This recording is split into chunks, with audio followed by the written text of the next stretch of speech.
আমি অনির্বাণের কাছে যাব এবং অনির্বাণকে আমার প্রশ্ন আছে। অনির্বাণকে আমি কলকাতায় মিস করছি, আমি অযোধ্যায় রয়েছি, অনির্বাণ কলকাতায় রয়েছে। কিন্তু অনির্বাণ, তোমার বন্ধু বান্ধবদের একটা খুব বড় প্রবলেম বা একটা খুব বড় অহমিকা, তা হলো যে দেখো আমরা কতটা বাংলার জন্য লড়াইটা করছি এবং কতটা আমরা বহিরাগতদের খেদিয়ে দিচ্ছি। বিশ্বাস করো অনির্বাণ, আমি উত্তরপ্রদেশে এসে দেখতে পেলাম না যে বাংলা ভাষাতে কেন দ্বিতীয় স্থান বা তৃতীয় স্থানে অ্যালফাবেটিক্যালি রাম কি পারি লেখা, রাম কি পৌড়ি শব্দটা লেখা, এবং হিন্দিটা কেন এত পেছনে লেখা, তার জন্য কেউ কালি দিয়ে দাগ কেটে দিল। বিশ্বাস করো অনির্বাণ, আমি দেখতে পেলাম না খেজুরি বা নন্দীগ্রাম বা পাথর প্রতিমার যারা এই মুহূর্তে পসরা নিয়ে বসেছেন এখানে, তাদেরকে কেউ সরিয়ে দিয়ে বলছে এই তোরা তো বাঙালি, আমরা তো উত্তরপ্রদেশের মন্দির বানাচ্ছি, বেরিয়ে যায় এখান থেকে। ঠিক যেভাবে অনির্বাণ, আবারও বলছি, মারাত্মক ভুল, হয়তো ঐতিহাসিক ভুল তোমরা করছো এ কারণে যে অযোধ্যায় যে ঘটনাটা ঘটছে, আমি বঙ্গ সন্তান হিসেবে যে ছবিটা তোমাদের সামনে তুলে ধরছি,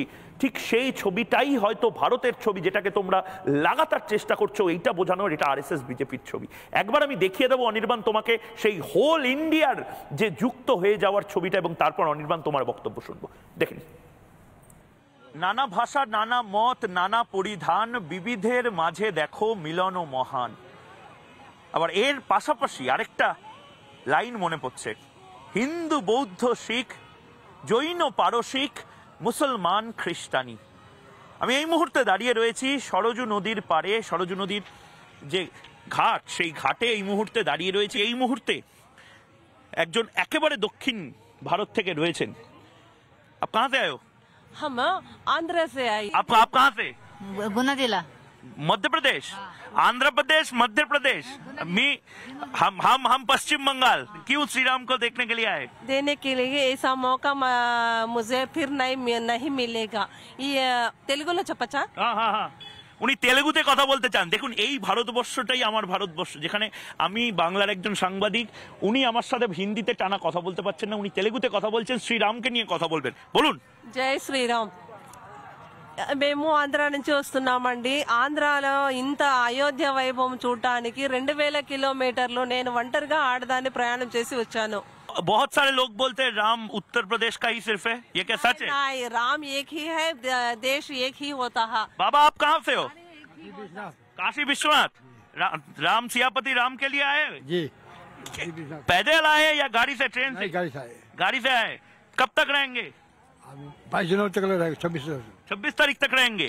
দেখুন, 26 তারিখ অবধি কাশী বিশ্বনাথের মানুষ থাকছেন, তার পাশে অন্ধ্রপ্রদেশের, তার পাশে মধ্যপ্রদেশ। আপ কাহা সে হো? अयोध्या, তার পাশে অযোধ্যা, তার পাশে পশ্চিমবঙ্গ। आप कहाँ से हो? गुना जिला, गुना, मध्य प्रदेश। और आप कहाँ से हो मैया? गुना जिला मध्य प्रदेश। মধ্যপ্রদেশ থেকে। মধ্যপ্রদেশ থেকে কেউ এসেছেন অযোধ্যা থেকে, কেউ আবার দক্ষিণ ভারত থেকে এসেছেন। आप कहाँ से आए हो? मुरादाबाद। अच्छा, मुरादाबाद का बिरयानी बहुत अच्छा है। मुरादाबाद থেকে एसेছেন কেউ, गुजरात से आए, गुजरात से। वडोदरा गुजरात से। कहाँ से आए हो? होशंगाबाद से। हाँ, होशंगाबाद, यहाँ से नर्मदापुरम, मध्य प्रदेश। मध्य प्रदेश स्थान है। अच्छा, मुरादाबाद से मजिशियन, जुगनू मजिशियन आए। আরে হাই, মুরাদাবাদ से जुगनू ম্যাজিশিয়ানও এসেছেন এখানে। I am from West Bengal. তো পশ্চিমবঙ্গ সহ গোটা দেশের যতগুলো রাজ্য রয়েছে, সম্ভবত গোটা দেশের রাজ্য, এখানে এই মুহূর্তে সারা দেশ উপস্থিত রয়েছেন। কে বলে, যারা বলছে তারা কি মাথা খারাপ হয়ে গেছে তাদের, যে রাম মন্দির, জয় শ্রী রাম, জয় শ্রীরাম, রাম সিয়াপতি, সিয়াপতি রাম, এই সমস্ত শব্দ রাজনৈতিক। কে বলে এই কথাগুলো? যারা বলছে তাদের বোধহয় আবার ভারত এবং রামের ভারতকে চেনার প্রয়োজন আছে।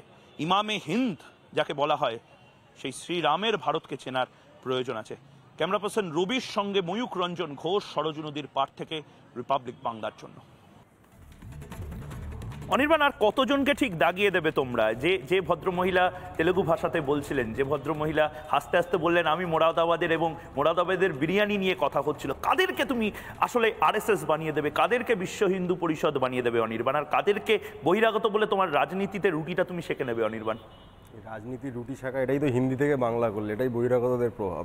যাই হোক, একটু আগে জগন্নাথ দা রাম কতটা বাংলার প্রমাণ করার জন্য যে মরিয়া চেষ্টাটা করছিলেন, এতেই বোঝা যায় যে নাথুরামের পূজারীরা কিভাবে ভগবান রামকে ব্যবহার করে নিজেদের পাপ ধুতে চাইছেন। দেখো ময়ূক, রবীন্দ্রনাথ ঠাকুর ঠিক কতটা বাঙালির এটা বোঝানোর জন্য মরিয়া চেষ্টা তো দূরের কথা, আমি দুটো শব্দ খরচ করব না। তার কারণ হচ্ছে এটা শাশ্বত সত্য। শাশ্বত সত্যকে কখনো প্রতিষ্ঠা করার জন্য এত মরিয়া হতে নেই। বিজেপিকে এটা হতে হওয়ার কারণ একটাই, যে এই ভগবান রামের পুজো বা তার যারা ধার্মিক অনুসারী তাদের সঙ্গে বিজেপির আসলে কোনো যোগই নেই। আমরা না হয় রাজনীতির জগতের লোক, দীপঙ্কর এইটা করবেন না, ডিস্টার্ব করবেন না। আমরা না হয় রাজনীতির জগতের লোক, কিন্তু ধর্মের জগতের যারা রয়েছেন, আমি দীপঙ্কর দা আপনাকেও সময় দেবো। ধরুন পুরীর শঙ্করাচার্য, যদি আমার খুব ভুল না হয়ে থাকে, উনি বোধহয় ধর্মের জগতেরই লোক। উনি নিশ্চয়ই হিন্দু বিরোধী নন, উনি নিশ্চয়ই সনাতন ধর্মের বিরোধী নন। উনি স্পষ্ট ভাষায় বলেছেন রাম মন্দির ঘিরে নরেন্দ্র মোদী যা করছেন তা উন্মাদের লক্ষণ। এই কথাটা আমি বলিনি, আজ অব্দি নরেন্দ্র মোদীকে উন্মাদ তার কোনো রাজনৈতিক প্রতিপক্ষ বলেন। যেহেতু আজকে আমি অনেকটা দূরে আছি, সে কারণে তুমি হয়তো এই সুযোগটা নিচ্ছ। ফ্যাকচুয়ালি ইনকারেক্ট কিছু কথা বলে পুরোটা বলো। যে এগিয়ে থাকা দৈনিকে এটি হেডলাইন হয়েছে, তাদের বিরুদ্ধে যেন খোদ নরেন্দ্র মোদী মামলা করেন, কারণ এই কথাটি তো তারা বারবার বলেন যে আপনারা কোর্টে যান। আমি একই কথা বলবো, যদি সেটা না করেন আমি ধরে নেব খবরটি সত্যি। এবার পুরী শঙ্করাচার্য হন বা বাকি ধর্মীয় পীঠস্থানের যারা শঙ্করাচার্য, তারা শুনছি নাকি এই অনুষ্ঠানে যাবেন না। পুরী শঙ্করাচার্য যেটা সরাসরি জানিয়েছেন, সেটা যদি কোনো রাজনৈতিক দলের বক্তব্য হতো এতক্ষণে দেশ বিরোধী দাগিয়ে দেওয়া হতো। হিন্দু বিরোধী তারা এমনি বলছেন, যদিও বিজেপির বলাতে কিছু যায় আসে না। এখানে প্রশ্নটা হচ্ছে রাম মন্দিরকে ঘিরে যে কর্মকাণ্ডের কথা ময়ূক এতক্ষণ ধরে বলছিলে, সেই কর্মকাণ্ডই যদি উন্নয়ন ইত্যাদির মডেল হয়ে থাকে, আমার প্রশ্ন হলো তাহলে একদিন ধরে উত্তরপ্রদেশে যে বিজেপির রাজত্ব চলছে তারা অন্য কোনো মডেল করতে পারেনি? সেখানে এনকাউন্টার এবং বুলডোজার। অনির্বাণ, তুমি যেহেতু আমি জানতাম তুমি এই কথাগুলো বলবে, এবং তুমি আমার অত্যন্ত ভালো বন্ধু, তুমি প্রতিদিন জবাব চায় বাংলাতে আসো, আমি তোমার কথা ভেবে গোটা বাংলার একটা চিত্র তুলে ধরেছিলাম। তোমার নিশ্চয়ই কোঠারি ভাইদের কথা মনে আছে, জগন্নাথ দাও কোঠারি ভাইদের কথা বলছিলেন। কোঠারি ভাইদের বন্ধু তারা, যারা কর সেবক ছিলেন, তারা আজ ঠিক কি করছেন, এবং তুমি যে রাজ্যের কথা বলছো, আমি যে রাজ্যের বাসিন্দা, সেই রাজ্যের মানুষ তারাও যে এই রাম মন্দিরের এই অযোধ্যায় এসেছেন এবং কিভাবে এসেছেন, কি বলছেন, সেইটা শোনা প্রয়োজন। অনির্বাণ, তোমাকে আমি একবার শোনাবো সেইটা, এবং তারপর আবার আসছি। এখানে ঠান্ডা প্রায় 5 ডিগ্রি, এখন দুপুর, কিন্তু তাও ঠান্ডা রয়েছে, এবং ঠান্ডার মধ্যে এই অযোধ্যার যে হাড় কাঁপানো ঠান্ডা, সেই ঠান্ডার মধ্যে চা বিস্কুট এগুলো যদি না পাওয়া যায় তবে মুশকিল হয়ে যাবে। সুতরাং এই লাগাতার যে আনইন্টারাপ্টেড কভারেজ, সেই কভারেজের মাঝে আমিও 1 কাপ চা পেলাম, এবং চা আমি দাদাদের থেকে চা নেওয়ার পরে জানলাম যে দাদারা পশ্চিমবঙ্গ থেকে এসছেন। কি অদ্ভুত! আমি কথা বলছি এই মুহূর্তে অযোধ্যা নগরীতে বড়বাজারে কোঠারি ব্রাদার্স, যে কোঠারি ব্রাদার্সকে নিয়ে রিপাবলিক বাংলায় আমরা লাগাতার খবর করেছি, শরৎ কোঠারি এবং রাম কোঠারি, যাদের অবদান ভুলিয়ে দেওয়ার চেষ্টা হয়েছিল। পূর্ণিমা কোঠারি, তাদের একমাত্র বোন, রিপাবলিক বাংলায় এসে কেঁদে ফেলেছিলেন। সেই কোঠারি ভাইদের বন্ধু বান্ধব যারা, এবং তাদের সঙ্গে যারা বড়বাজার এবং অন্যান্য অঞ্চল থেকে, যারা কলকাতা থেকে এসেছেন, তারা এখানে ফ্রিতে চা বিস্কুট এই সমস্ত কিছু খাওয়াচ্ছেন। হ্যাঁ, আমরা 14 তারিখে কলকাতা থেকে এখানে ঢুকে এসেছি। 15 তারিখ থেকে 25 তারিখ অবধি আমরা সবাইকে চা খাওয়াবো। 1990-তে আমরা করসেবাতে এসেছিলাম। আপনারা করসেবাতে এসেছিলেন? হ্যাঁ, তখন আমাদের দু বন্ধুরা এরা, রাম শরৎ কোঠারি দুজনে, আর আমরা তো বলবো বলিদান হয়েছে, শহীদ হয়েছেন আর কি। তারপর আমরা ওদেরই হয়ে আমাদের সমাজের বিভিন্ন একটু ছোট ছোট কাজ কলকাতাতে করি। মানে এখানে আপনারা কত আমি এখানে দেখছি প্রচুর চায়ের, হ্যাঁ নমস্কার, কত কাপ চা অলরেডি আপনারা দিতে শুরু করে দিয়েছেন? আমরা ডেলি এখন 8000 অলরেডি দিয়ে দিয়েছি। 8000 কাপ চা দেওয়া হয়ে গেছে, অলরেডি দেওয়া হয়ে গেছে, চলছে এখন, আর এখন প্রোগ্রাম চলছে। আমরা স্যারকে কমাচ্ছি 70 জন প্রতিদিন 8000 কাপ চা। তুমি চা খেয়েছো? আমি অদ্ভুত ভাবে আমি বলছিলাম না যে বাংলা এই যে কভারেজ, এই যে উত্তরপ্রদেশের যে রাম বলা হচ্ছে, সেটা শুধু উত্তরপ্রদেশের রাম না, এটা গোটা দেশের রাম।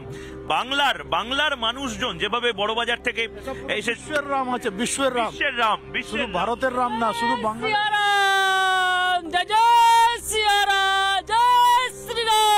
কোথা থেকে এসেছেন? আমি পশ্চিম মেদিনীপুর থেকে এসেছি। কি করে এলেন? আমি খালি পায়ে पैदल যাত্রা করে এসেছি।